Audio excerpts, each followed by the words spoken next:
Bismillahirrahmanirrahim. Assalamualaikum warahmatullahi wabarakatuh. Alhamdulillahi rabbil alamin. Wassalatu wassalamu ala ashrafil anbiya'i wal mursalin sayyidina Muhammadin wa ala alihi wa ashabihi ajma'in. Rabbi shrah li sadri wa yassir li amri wahlul 'uqdatam min lisani yafqahu qawli.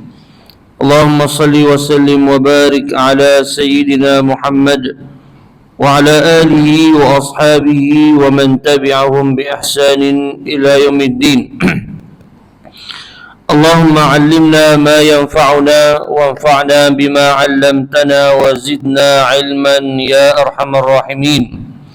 اللهم فقهنا في الدين وعلمنا التأويل واهدنا صراطك المستقيم سبحانك لا علم لنا إلا ما علمتنا إنك أنت العليم الحكيم ولا حول ولا قوة إلا بالله العلي العظيم أما بعد. Para jemaah muslimin dan muslimat yang dirahmati Allah Subhanahu wa taala sekalian, marilah sama-sama kita merafakkan syukur kehadrat Allah Subhanahu wa taala yang melapangkan masa kita pada malam ini untuk kita bersama-sama dalam majlis yang mudah-mudahan kita dipayungi rahmat Allah Subhanahu wa taala, serta mudah-mudahan masa yang kita luangkan ini menjadi amal soleh bagi kita di sisi Allah dan dipermudahkan dengan sebabnya jalan kita menuju ke syurganya. Allahumma amin. Para jemaah yang dirahmati Allah Subhanahu wa taala sekalian, insya-Allah kita sambung lagi pengajian tafsir daripada kitab At-Tafsir Al-Munir, yang mana kita telah sampai kepada suratul Takwir, dan insya-Allah pada malam ini kita lihat bahagian yang terakhir daripada suratul Takwir, iaitu daripada ayat yang ke-15 hingga ayat yang ke-29. InsyaAllah. Baik, kita mulakan pengajian kita ini dengan bacaan bagi ayat-ayat ini insyaAllah. A'udzu billahi minasy syaithanir rajim. A'udzu billahi minasy syaithanir rajim. بسم الله الرحمن الرحيم. بسم الله الرحمن الرحيم. فلا أقسم بالخنس.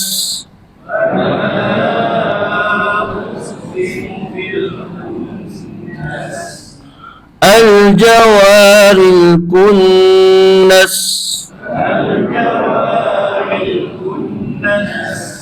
والليل إذا عسعس. والصبح إذا تنفس.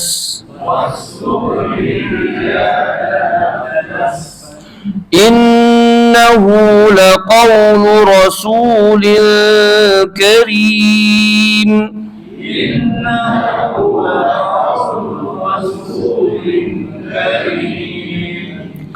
ذي قوة عند ذي العرش مكين.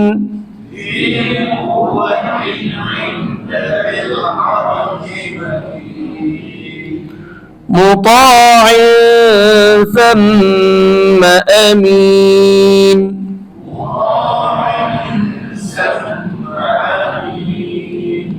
وما صاحبكم بمجنون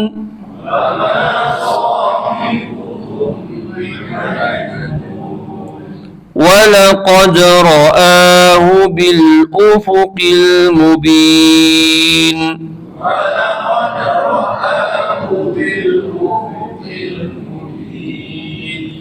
وما هو على الغيب بضنين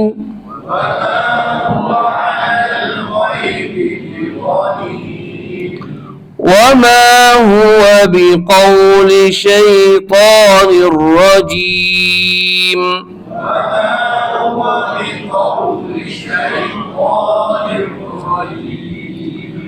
فأين تذهبون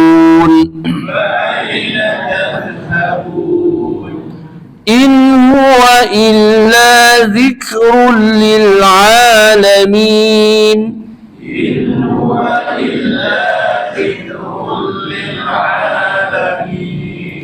لمن شاء منكم أن يستقيم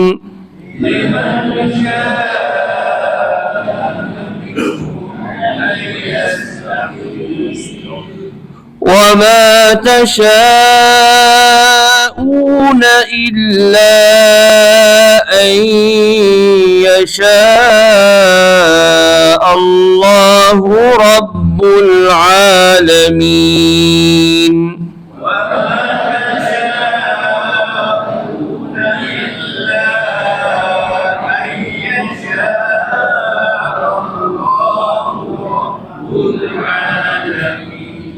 صدق الله العظيم.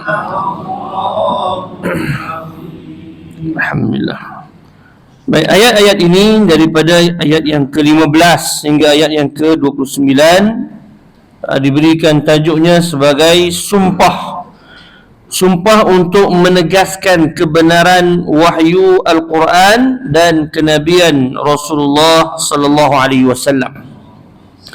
Allah Subhanahu wa taala berfirman, "Fala uqsimu bil khunnas." Sesungguhnya aku bersumpah dengan bintang-bintang, al-jawaril kunnas, yang beredar dan terbenam. Wal laili idza as'as, demi malam apabila telah hampir meninggalkan gelapnya, dan demi subuh, was subhi idza tanaffas, dan demi subuh apabila fajarnya mulai menyingsing. Innahu laqawlu rasulin karim. Sesungguhnya Al-Quran itu benar-benar firman Allah yang dibawa oleh utusan yang mulia, iaitu Jibril. Dhi quwwatin 'inda dhil 'arsy makin, yang mempunyai kekuatan, yang mempunyai kedudukan tinggi di sisi Allah, yang mempunyai arasy.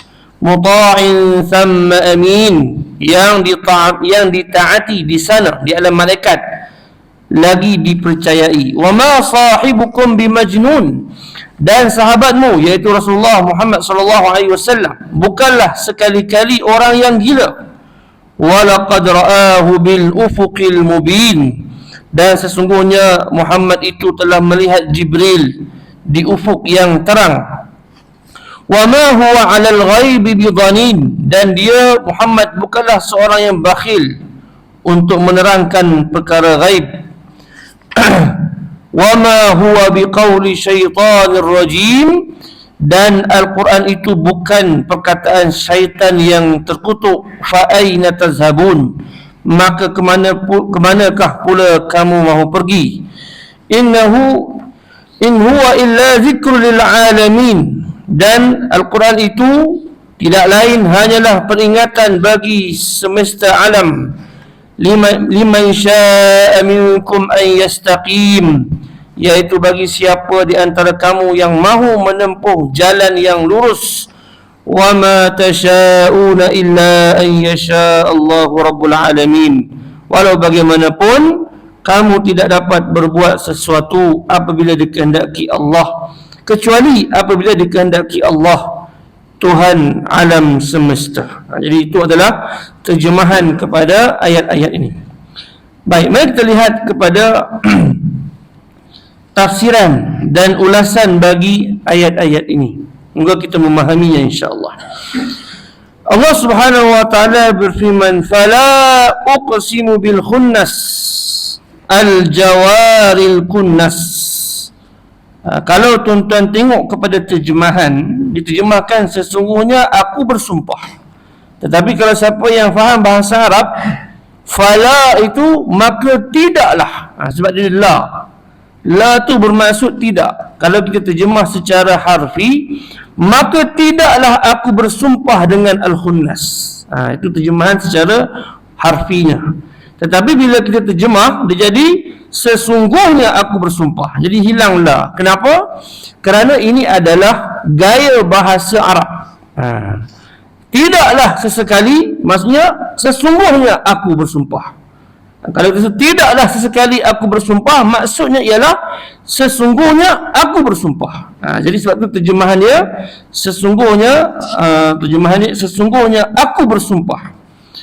Yang menyebutkan ini adalah Allah Subhanahu wa taala. Sesungguhnya aku bersumpah. Fala uqsimu bil khunnas. Sesungguhnya aku bersumpah. Bil khunnas. Al khunnas di sini diterjemahkan sebagai bintang-bintang. Khunnas bermaksud al-kawakib, iaitu bintang. Ataupun secara bahasanya bermaksud al-khunnas ini iaitu yang sifatnya allati tazhab wa ta'ti, iaitu yang datang dan yang pergi. Sebagaimana sifat bintang, di waktu malam dia datang dan di waktu siang, bila datangnya siang dia pergi. Jadi itu pada pandangan mata kita. Bukan pada sifat bintang tu dia datang dan dia pergi. Mana dia bergerak dari satu kawasan ke suatu kawasan, tidak. Tapi maknanya pada pandangan penglihatan kita, bintang itu malamnya dia datang, siangnya dia pergi. Jadi Allah bersumpah dengan bintang-bintang, dengan salah satu sifat bintang yang kita nampak di mata kepala kita, iaitu bintang itu yang datang pada waktu malam dan pergi pada waktu siang. Fala uqsimu bil khunnas al-jawaril kunnas, yang beredar dan yang terbenam. Ayat ini bermaksud bahawa Allah bersumpah dengan bintang yang hilang cahayanya apabila siang di bawah sinaran cahaya matahari, yang beredar di paksinya, bercahaya di waktu malam, di tempatnya seperti munculnya rusa dari sarangnya. Kunnas. Apa maksud kunnas? Kunnas ni adalah maksudnya tempat haiwan bersembunyi. Macam kita kata tempat haiwan duduk di waktu malam. Jadi binatang ni, haiwan ni, dia ada tempat tinggal dia. Maka waktu malam dia masuk, siang dia keluar. Ataupun setengahnya yang siang dia masuk, malam dia keluar. Jadi macam diambil sifat itu. Maknanya bintang itu keluar pada waktu malam, pada waktu siangnya bintang tersebut pergi. Baik, kalau kita lihat kepada ayat ini, mungkin dah banyak yang kita sebut, ataupun saya tak pasti sebelum-sebelum ni kita dah pernah baca ataupun tidak, tentang ayat-ayat di mana Allah Subhanahu wa taala bersumpah. Saya rasa macam dah biasa kita mungkin baca daripada juz amma yang sebelum-sebelum ini, iaitu Allah Subhanahu wa taala bersumpah, dan Allah bersumpah dengan makhluk-makhluk yang diciptanya. Kalau dalam surah yang biasa kita hafal, wadduha, demi waktu duha. Kemudian banyak lagi yang lain yang dimulakan dengan waw, sumpah, maka itu adalah sumpah Allah Subhanahu wa taala dengan makhluk-makhluknya. Dan apabila adanya sumpah di dalam Al-Quran dengan sesuatu yang daripada makhluknya seperti watin, demi buah tin, maknanya ada sesuatu yang istimewa dan penting pada makhluk ciptaan Allah Subhanahu wa taala itu. Maknanya apabila dijadikan sebagai alasan kepada sumpah, maknanya makhluk itu ada kepentingannya dan ada kedudukannya yang istimewa pada manusia, dan juga merupakan makhluk-makhluk yang mempunyai kedudukan yang tertentu. Jadi dalam bab sumpah ni, kalau kita nak bincang sikit, walaupun saya kena laju maknanya sebab banyak ayatnya, tetapi Allah Subhanahu Wa Taala harus baginya untuk bersumpah dengan para makhluk. Tetapi bagi kita hamba-hambanya, bagi kita makhluk-makhluk Allah, manusia terutamanya, kalau kita nak bersumpah, maka wajib kita bersumpah hanya dengan nama Allah Subhanahu Wa Taala sahaja. Man kana yahlif falyahlif billah, dalam hadis. Sesiapa yang ingin bersumpah, maka bersumpahlah dengan nama Allah. Seperti tersebut, wallahi, wabillahi, watallahi. Semua itu sumpah dengan nama Allah. Ini adalah harus hukumnya. Tetapi bersumpah dengan selain daripada nama Allah, maka hukumnya adalah haram dan membawa kepada syirik. Dalam hadis riwayat At-Tirmizi, Rasulullah sallallahu alaihi wasallam bersabda, "Man halafa bi ghairillah faqad asyrak." Barang siapa yang bersumpah dengan selain daripada Allah, maka dia telah melakukan syirik. Jadi jangan kita bersumpah dengan perkara-perkara selain daripada Allah. Itu ringkas berkenaan dengan bab sumpah. Maka maksud ayat ini, Allah Subhanahu Wa Taala bersumpah dengan bintang. Kerana bintang ini adalah suatu yang menjadi tumpuan manusia. Kalau orang-orang yang berlayar di lautan dan orang-orang yang menggembala di padang pasir, bintang ini sebagai petunjuk jalan. Sebagai petunjuk jalan. Kalau kita mungkin tak adalah hari sebab kita guna, kalau berjalan dekat jalan raya pun kita pakai pakcik wazir je kan, ataupun Waze kan. Kita buka map je, tak ada nak tengok bintang, tak ada nak tengok bulan dah. Tapi kalau dahulu tak ada GPS, tak ada apa, inilah panduan-panduan kepada orang-orang yang bermusafir, sama ada di lautan ataupun di darat. Maka sebab itu Allah bersumpah dengan bintang-bintang. Sebab sangat penting kedudukannya di dalam kehidupan manusia. Bahkan hari ini kalau kita tengok kepada astrologi, bidang astrologi memang menjadi tumpuan dan ada dia punya bacaan-bacaan dia. Bukan maksud saya bacaan tu merenung ataupun menilik maksud dengan bintang, tak, tapi bintang itu sebagai petunjuk kepada cuaca, petunjuk kepada peredaran planet, petunjuk kepada jalan dan sebagainya. Kalau menjadikan bintang sebagai bahan untuk kita menilik nasib, sebagaimana yang ada dalam surat khabar dan sebagainya, Scorpio lah apa dan sebagainya, itu semua harus wajib untuk kita jauhi sama sekali, kerana boleh membawa kepada akidah yang fasid, yang buruk. Kemudian Allah Subhanahu Wa Taala bersumpah lagi. Selepas daripada itu Allah bersumpah, wal-laili iza as'as was-subhi iza tanaffas. Demi malam apabila telah hampir meninggalkan gelapnya, dan demi subuh apabila fajarnya mula menyingsing. Ayat ini bermaksud demi malam apabila kegelapannya mula menyergap. Dalam maksud ini terdapat unsur yang menakutkan. Inilah makna yang pertama dan utama. Ataupun maksudnya dia berpaling dan beredar, kerana maksud berpaling membawa arti menyingkap segala kegelapan dan menyelesaikan kesulitan. Dan demi subuh apabila muncul menyerlahkan dirinya dan memberi sinaran pagi yang nyaman.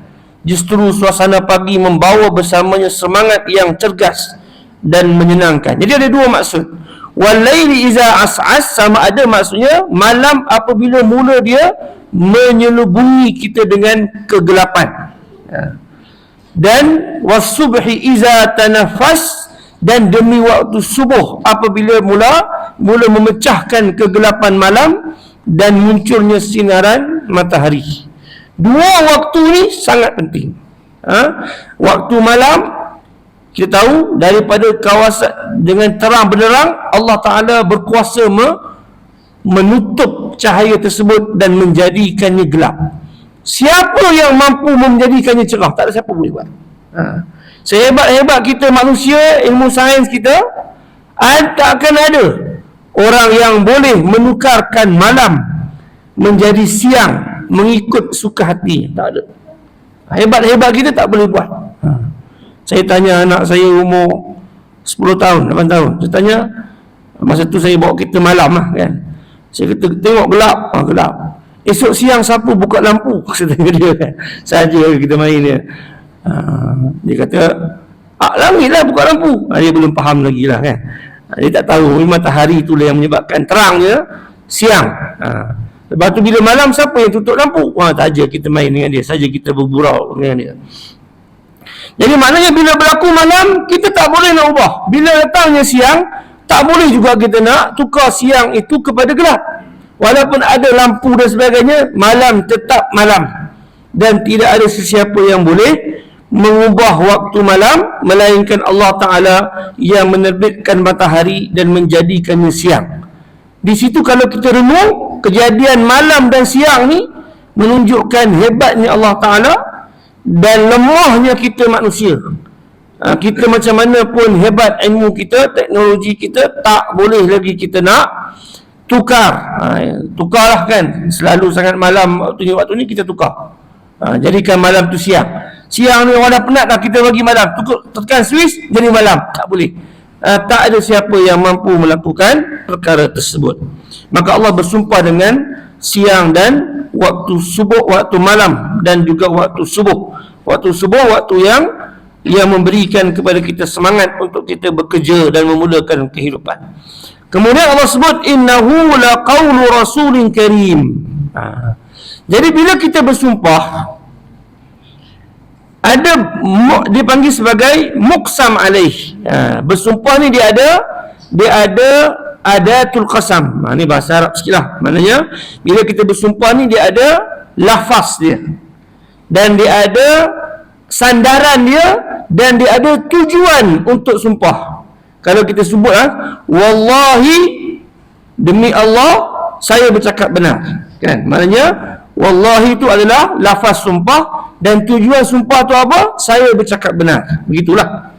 Jadi dalam ayat ni Allah bersumpah demi bintang-bintang, demi waktu malam, demi waktu subuh. Apa dia punya tujuan?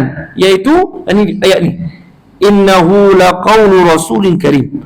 Maknanya sumpah ini membawa kepada penyataan yang ingin dikemukakan oleh Allah Subhanahu wa taala, iaitu innahu laqaulu rasulin karim.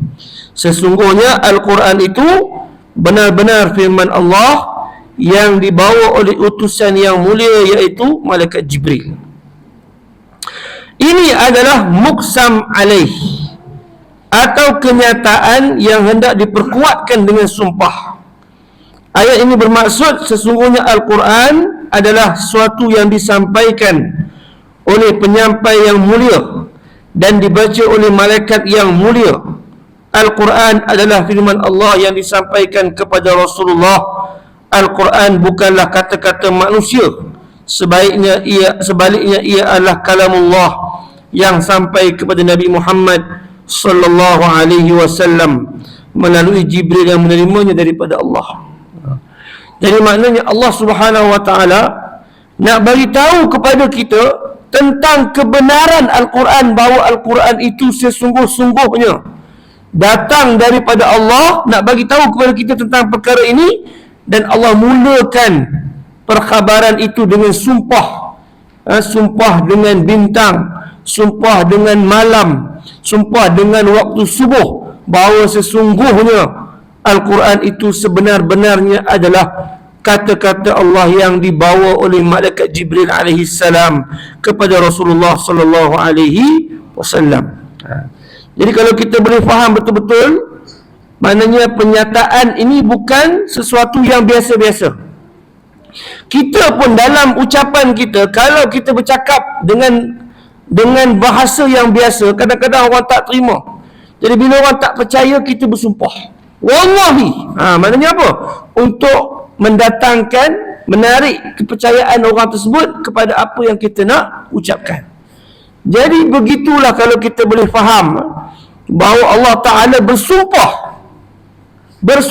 dengan makhluk-makhluk ini, bahawa Al-Quran itu adalah sebenar-benarnya wahyu daripada Allah Subhanahu wa taala. Jadi seharusnya bila kita baca dan kita faham, bukanlah ayat ini, pernyataan yang biasa.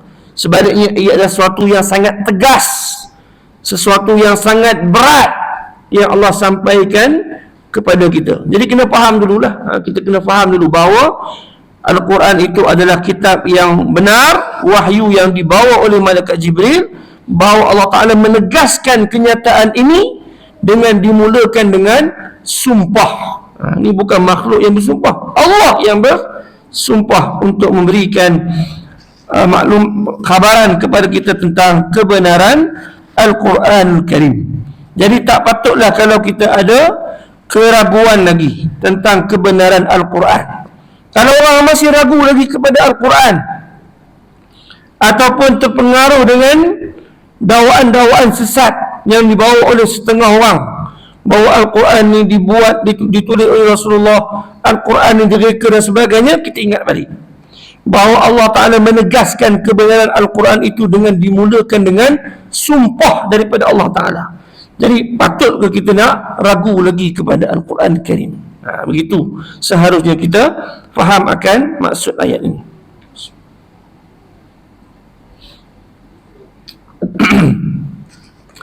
Baik, muslimin dan muslimat yang dirahmati Allah Subhanahu wa taala sekalian.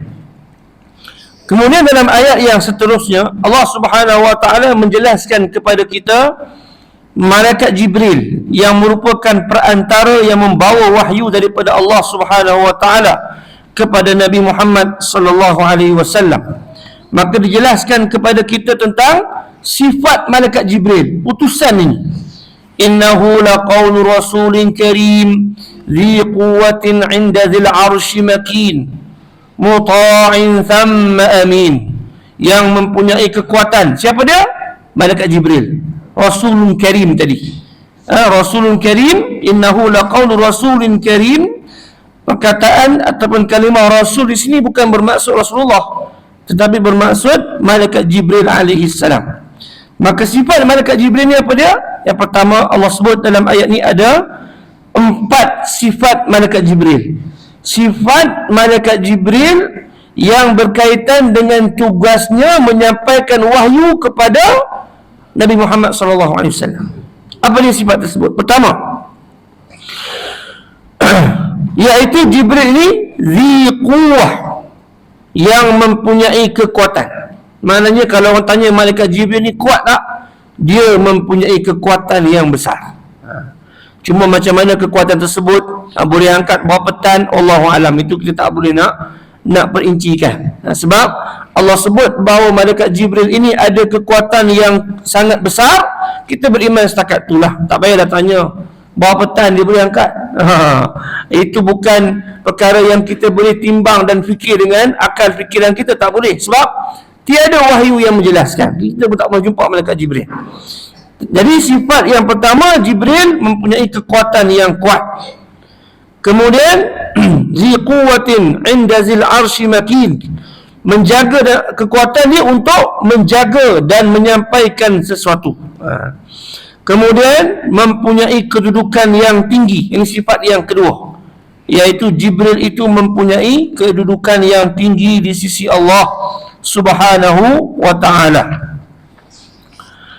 Yang kedua. Yang ketiga, muta'in. Muta'in. Apa maksud muta'in? Maknanya malaikat Jibril ini sangat dipatuhi. Malaikat Jibril adalah ketua kepada para malaikat, dan malaikat Jibril sangat dipatuhi oleh para malaikat yang lain.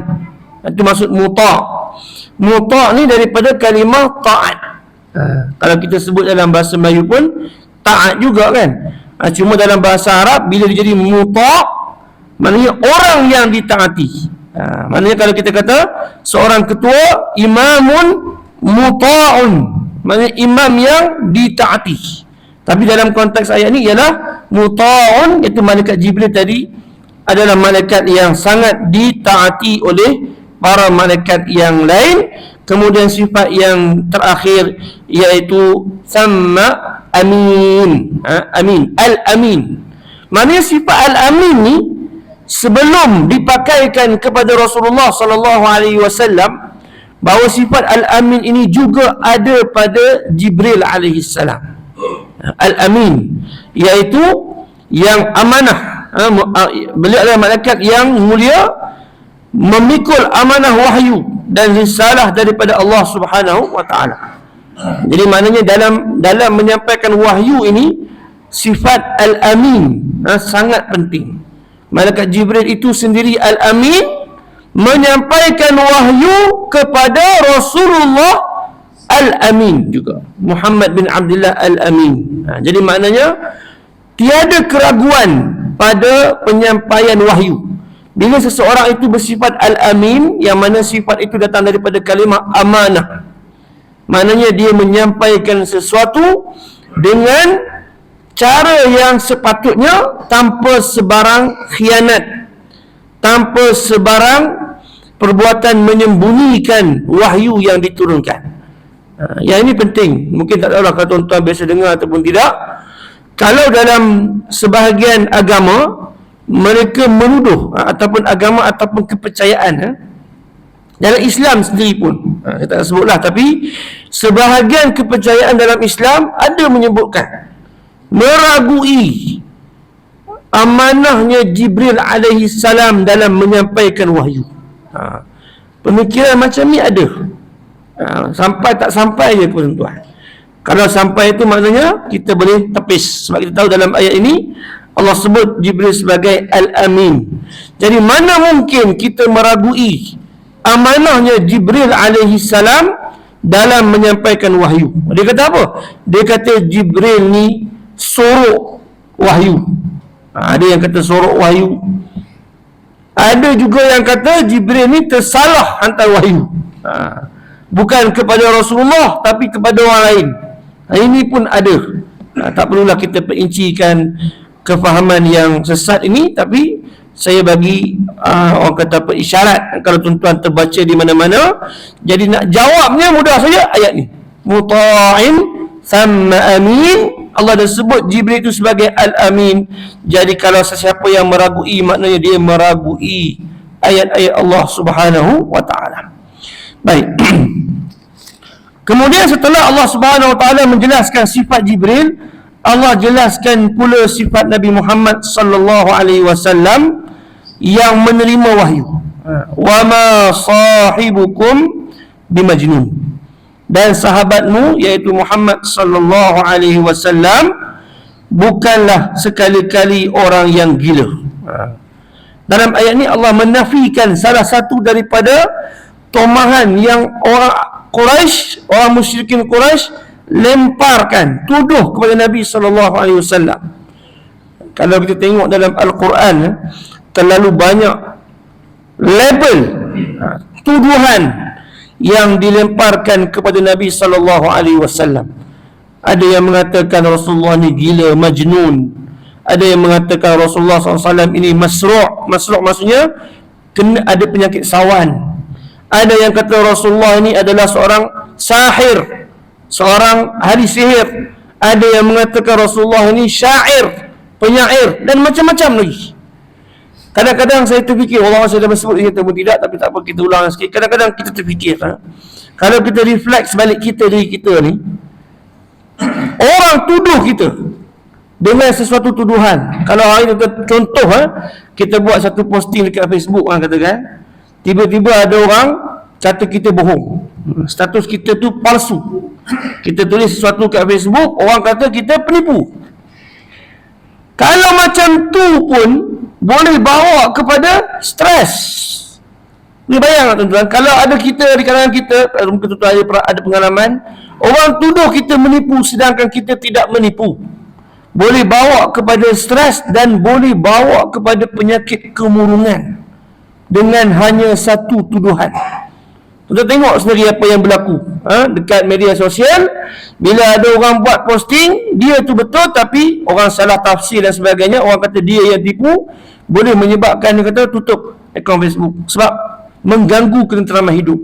Sampai kadang-kadang setengah kes tu sampai boleh bawa kepada murung, jadi menjejaskan kesihatan pun ada. Baru satu tuduhan. Rasulullah ni, tuan-tuan boleh bayang apa yang tak dituduh? Gila, penyair, ahli sihir, kena sawan. Tuan-tuan bilang, kalau kita lah orang kata gila sekali pun, agak-agaknya apa jadi kepada kita? Daripada tak gila jadi gila betul. Sebab kadang-kadang kita nak menafikan tuduhan orang tu, kita okey tak ada apa-apa, tiba-tiba tersebar viral, orang kata kita gila. Tak gila pun boleh jadi gila. Bagus satu. Sedangkan Nabi SAW menanggung berapa banyak label dan tomahan yang dilemparkan kepada baginda sallallahu alaihi wasallam. Itu pun kalau kita tak faham lagi tuan-tuan, betapa beratnya tugas Rasulullah tu, kita boleh kata alah biasa je, tak ada apa-apa. Maknanya kita memang tak faham. Maknanya kita memang tak menghayati apa yang dialami dan dihadapi oleh Nabi sallallahu alaihi wasallam. Kita hari ni pun orang tulis je viral dekat tutup handphone, selesai masalah. Zaman Nabi mana ada Facebook, mana ada, semua face to face, tuduhan berhadapan. Bukan kata tulis surat layan, tak, depan-depan depan-depan dituduh dengan lisannya depan orang ramai. Kita boleh bayang bagaimana sesuatu yang ditanggung oleh Nabi SAW dalam menyampaikan Islam kepada kita. Maka Allah Subhanahu wa taala menafikan, wa ma sahibukum bimajnun. Ayat ini merujuk kepada saat ketika Rasulullah SAW menerima wahyu yang pertama di Gua Hira, dan setelah daripada itu terputusnya wahyu untuk beberapa ketika yang agak lama, sehingga menyebabkan Rasulullah ni macam tidak tenang. Kalau Jibril setelah datang wahyu yang pertama, wahyu yang kedua tu tempohnya agak panjang, maka sebab itu Rasulullah SAW agak tidak tenang, maka dilemparkan tuduhan yang bermacam-macam kepada Rasulullah SAW. Tetapi Allah Subhanahu wa taala menafikan dengan mengatakan, wa ma sahibukum bimajnun wa laqad ra'ahu bil ufuqil mubin, bahawa sesungguhnya Rasulullah sallallahu alaihi wasallam telah melihat Jibril di ufuk yang terang. Ayat ini menerangkan perihal bahawa Nabi Muhammad sallallahu alaihi wasallam telah melihat Jibril dengan jelas dalam bentuknya yang asal. Malaikat Jibril mempunyai 600 sayap berada di ufuk matahari sebelah timur, di mana Rasulullah sallallahu alaihi wasallam dapat mengetahuinya secara langsung dan spontan bahawa ia adalah malaikat yang membawa wahyu kepadanya dan bukannya syaitan yang direjam. Maka Rasulullah sallallahu alaihi wasallam pernah melihat Jibril dalam rupa bentuknya yang asal dengan 600 sayap. Tuan-tuan tak payah khayal lah. Tak payah khayal 600 sayap macam mana, satu sayap boleh tutup bumi macam mana 600. Perkara ini adalah perkara gaib. Kita serahkan kepada Allah Subhanahu wa taala. Kita beriman bahawa sesungguhnya Allah Subhanahu wa taala mampu menciptakan apa jua bentuk makhluk sebagaimana yang dikehendaki oleh Allah Subhanahu wa taala. Kalau kita tanya macam mana pula Rasulullah tengok sedangkan begitu besar malaikat Jibril, itu pun kita serahkan kepada Allah Subhanahu wa taala, kerana ini perkara yang berkaitan dengan keimanan kita kepada Allah taala. Allah sebut bahawa Rasulullah pernah melihat malaikat Jibril, maka kita beriman bahawa Rasulullah sallallahu alaihi wasallam sebenarnya telah pun melihat malaikat Jibril dengan sifatnya yang asal. Rasulullah sallallahu alaihi wasallam melihat Jibril pada ketika itu setelah baginda melihatnya semasa permulaan turunnya wahyu di Gua Hira, ketika malaikat berada di antara langit dan bumi dalam bentuknya yang asal, mempunyai 600 sayap. Ini adalah waktu di mana Nabi sallallahu alaihi wasallam melihat malaikat Jibril secara dalam bentuk asalnya. Dan banyak keadaan malaikat Jibril datang berjumpa dengan Nabi juga dalam malaikat Jibril alaihi salam dan juga malaikat yang lain. Allah Subhanahu wa taala berikan mereka kemampuan untuk mengambil rupa makhluk yang lain. Apa buktinya? Buktinya dalam hadis Jibril. Dalam hadis Jibril, kalau tuan-tuan tengok hadis 40, hadis yang kedua, di mana malaikat Jibril datang berjumpa dengan Rasulullah dan dapat dilihat oleh para sahabat dalam rupa seorang lelaki yang memakai jubah putih dan berambut hitam yang lebat. Ini adalah salah satu situasi di mana malaikat Jibril datang berjumpa dengan Rasulullah dan dapat diperhatikan oleh sahabat yang lain. Jadi kalau orang tanya, sahabat pernah jumpa malaikat Jibril tak? Pernah. Jawapannya, para sahabat pernah jumpa dan pernah lihat malaikat Jibril, cuma dalam bentuk manusia, bukan dalam bentuk yang asal. Jadi pada isu melihat malaikat ni tuan-tuan, adalah di antara dakwaan-dakwaan ajaran sesat. Yang ini kita kena hati-hati. Dalam beberapa ajaran sesat, bukan dua negara ni, dalam Malaysia, antara dakwaan yang selalu dikemukakan ialah malaikat Jibril datang jumpa dia, bawa wahyu daripada Allah. Yang ni kalau tuan-tuan tengok dan perhatikan ajaran sesat yang pernah ada di Malaysia ni, ini juga adalah salah satu di antara dakwaan yang digunakan. Dan kita jawab dengan jelas bahawa tidak ada sesiapa pun di kalangan makhluk manusia setelah Rasulullah sallallahu alaihi wasallam yang direzekikan untuk melihat malaikat Jibril, apatah lagi melihat malaikat Jibril dalam rupanya yang asal. Jadi ketahuilah, kalau ada orang dakwa dia nampak malaikat, itu adalah tanda-tanda kebatilan ajaran yang dibawa. Jangan pula bila dia dengar dia kata dia bawa malaikat, kita pula makin seronok nak dengarkan. Ya ke dia bawa malaikat? Ini orang hebat ni nampak malaikat ni. Jangan jaga tuan.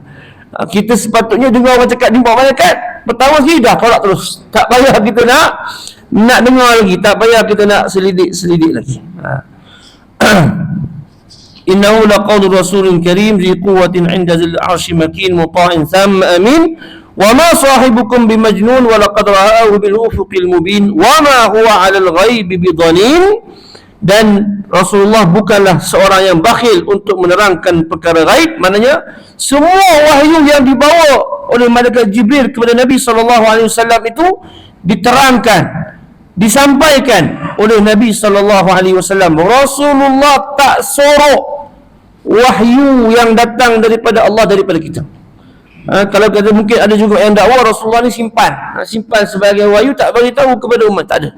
Semua yang dibawa, yang diturunkan oleh Allah Ta'ala, disampaikan oleh Nabi SAW. Sebab itu, kalau tuan-tuan tengok dalam khutbatul wada', akan ada kadang-kadang banyak digantung di surau dan sebagainya. Tengok yang last sekali ucapan Nabi yang terakhir. Nabi kata, Allahumma ballagh. Ya Allah, telah aku sampaikan. 3 kali Nabi sebut, Allahumma ballagh. Ya Allah, telah aku sampaikan. Allahumma ballagh. Ya Allah, aku telah sampaikan. Fashhad. Rasulullah tanya sahabat, betul, adakah kamu menjadi saksi? Para sahabat kata, kami menjadi saksi bahawa kamu telah menyampaikan wahyu yang diturunkan kepada Allah kepada kami. Maknanya apa?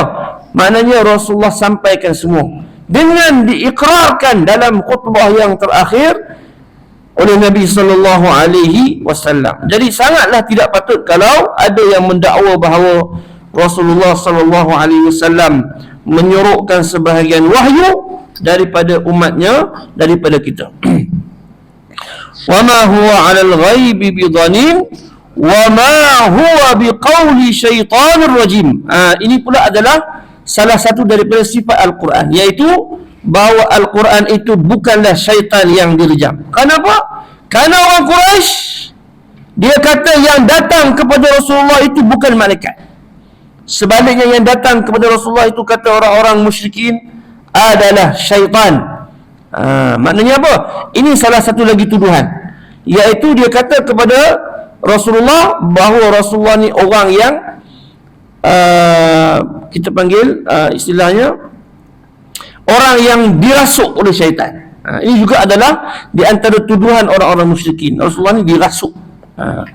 Jadi mereka menuduh yang datang kepada Rasulullah itu bukan malaikat, tetapi syaitan. Tetapi Allah Subhanahu Wa Taala menafikan bahawa Al-Quran itu bukan kata-kata syaitan.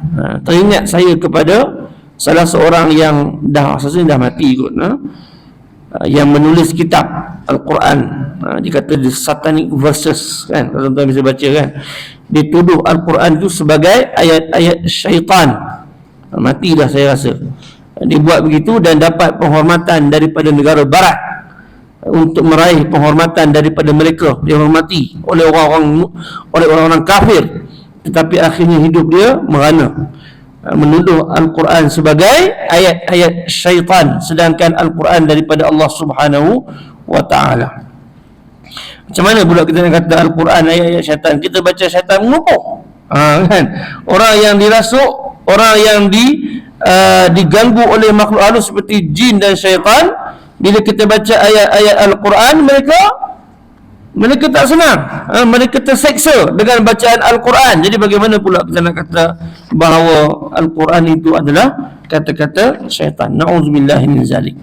Wa ma huwa biqauli syaitanir rajim fa aina tadhhabun? Maka kemanakah pula kamu mahu pergi? Jadi Allah tanya balik kepada orang-orang musyrikin.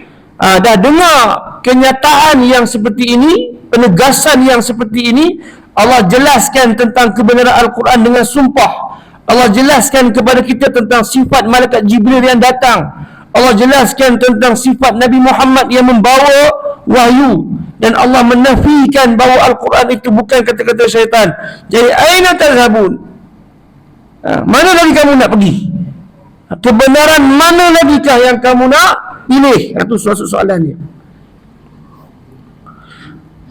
Apakah jalan yang kamu akan pilih lebih terang dan lebih baik daripada jalan Allah yang aku jelaskan kepadamu? Di manakah hilangnya pemikiran kamu sehingga kamu membohongi Al-Quran, sedangkan cukup banyak keterangan serta dalil kebenaran tentang datangnya Al-Quran itu daripada Allah Subhanahu wa ta'ala. Jadi Allah tanya balik soalan tersebut. Fa aina tazhabun? Ayat ni saya nak ajar tuan-tuan, kalau tuan-tuan nak cakap bahasa Arab lah. Walaupun maksud di sini agak keras kepada orang-orang Quraisy, orang musyrikin, tapi kalau ayat ni, kalau tuan-tuan nak guna bersembang bahasa Arab sekali kan. Jangan orang kata buang terbiak, sudahlah kan.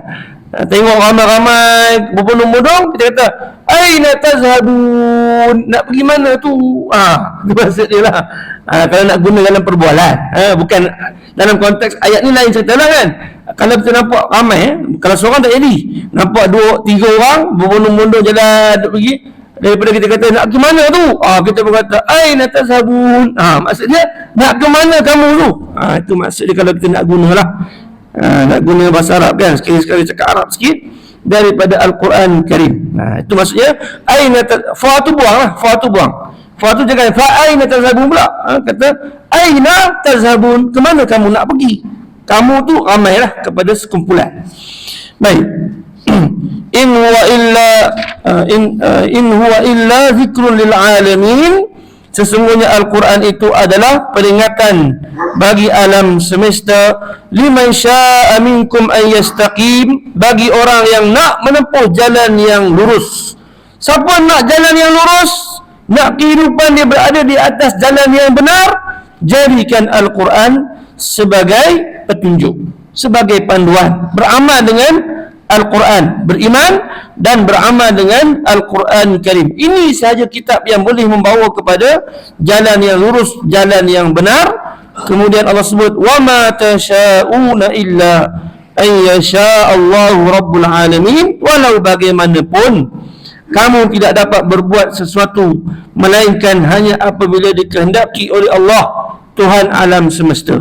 Ini ayat ni cukup penting untuk kita faham. Penutup dia, bahawa apa jua perbuatan yang kita nak buat, baik ataupun buruk, tak akan jadi melainkan jika dikehendaki Allah Subhanahu wa ta'ala, bahawa perbuatan itu akan jadi. Sebab orang-orang Quraisy, kenapa turun ayat ni? Kerana orang Quraisy bila mereka kata, mereka tuduh macam-macam kepada Rasulullah, lalu mereka kata okeylah, tak apalah, kami pilih jalan hidup kami nak beriman. Maka Allah kata tidak. Hanya jika Allah kehendaki kamu beriman, baru kamu boleh beriman. Kalau Allah tidak mahu kamu beriman, kamu tidak akan beriman. Ayat ini kepada orang musyrikin terpakai pengajarannya kepada semua makhluk. Kita pun sama. Bila kita nak buat baik, ingatlah bahawa kebaikan yang kita nak buat tak akan jadi melainkan jika dikehendaki oleh Allah Subhanahu wa ta'ala. Jangan kita sangka Kita dah mula plan nak bangun salat malam, nak sedekah, nak itu dan tak ini. Kita pun rasa benda baik takkan tak jadi. Benda amal soleh takkan tak jadi. Tak jadi jika Allah tidak mengizinkannya. Benda buruk pun begitu, tak akan jadi jika Allah mengizinkannya. Maka sebab itu, jika kita nak melakukan sesuatu kebaikan, maka ucapkanlah insya-Allah. Dalam kita mengatur amal soleh kita, ibadat kita, jangan lupa dalam hati kita menyerahkan urusan itu kepada Allah Ta'ala. Kita doa Allah Ta'ala berikan taufik untuk kita buat. Betapa ramai di kalangan kita nak buat itu, nak buat ini benda baik, tapi akhirnya tak buat. Sebab dia sangka benda baik takkan tak jadi. Tetapi bila Allah tidak mengkehendaki, dia tidak akan jadi. Maka sebab itu, bila kita merancang untuk melakukan amal soleh, kita ingat bahawa Allah Ta'ala lah yang menentukan kita sama ada kita buat ataupun tidak. Maka kita rancang dan kita serah, ya Allah, bantulah aku untuk melaksanakan amalan-amalan ini. Yang itu kena ada. InsyaAllah baru jadi. Baru jadi. Kalau tidak, kita habis pada merancang. Kerana amalan salih, hatta amalan buruk sekalipun, tidak akan jadi melainkan illa ayyasha Allah, melainkan apabila dikehendaki oleh Allah Subhanahu wa ta'ala, Rabbul Alamin, Tuhan alam semesta. Wallahu ta'ala alam. Muslimin dan muslimat yang rahmati Allah Subhanahu wa ta'ala sekalian. Jadi alhamdulillah, itu adalah tafsiran bagi secara ringkas, tafsir ringkas bagi bahagian yang terakhir daripada surah At-Takwir. Moga Allah Ta'ala memberikan kita kefahaman yang baik dalam menyempurnakan dan memperelokkan amalan pegangan kita dan amalan kita kepada Allah Subhanahu wa ta'ala, insya-Allah. Wallahu ta'ala alam. A'udzu billahi minasyaitonir rajim. Bismillahirrahmanirrahim. Alhamdulillahi rabbil alamin, wassalatu wassalamu ala asyrafil anbiya'i wal mursalin wa ala alihi wa ashabihi ajma'in. Allahumma bil haqqi anzaltahu wa bil haqqi nazzal. Allahumma azma raghbatina fihi waj'alhu nuran li basarina, shifaa'an li sadrina wa dhahaban li hammina wa ghammina wa huznina. Allahumma zayyin bihi lisanana wa jammil bihi wajhana wa qawwihi jasadana wa thaqil bihi mizanana warzuqna tilawatahu ala ta'atika ana al-layli wa atrafan nahar wahsyurna ma'an nabi Muhammadin wa alihi al-akhyar. Ya Allah, Engkau turunkan Al-Quran membawa kebenaran, bahkan kerana kebenaran jugalah ia turun. Ya Allah, tingkatkan kecenderungan kami untuk membacanya. Jadikan Al-Quran bagi kami penyelah pandangan, penyembuh jiwa, pengubat duka lara yang menghapuskan kesedihan dan rasa duka cita. Ya Allah, jadikanlah Al-Quran basahan lidah kami, penyeri wajah kami, penyegar jasmani kami. Beratkan timbangan amal saleh bagi kami dengan Al-Quran. Kurniakan kepada kami kudrat membaca dan mematuhi suruhanmu sepanjang malam dan siang. Himpunkanlah diri kami bersama Rasulmu Nabi Muhammad sallallahu alaihi wasallam dan keluarga baginda yang mulia. Wa sallallahu ala sayyidina Muhammad wa ala alihi wa sahbihi wasallam. Walhamdulillahi rabbil alamin. Subhanakallahumma wa bihamdik, nashhadu an la ilaha illa anta, nastaghfiruka wa natubu ilaik. Assalamualaikum warahmatullahi wabarakatuh.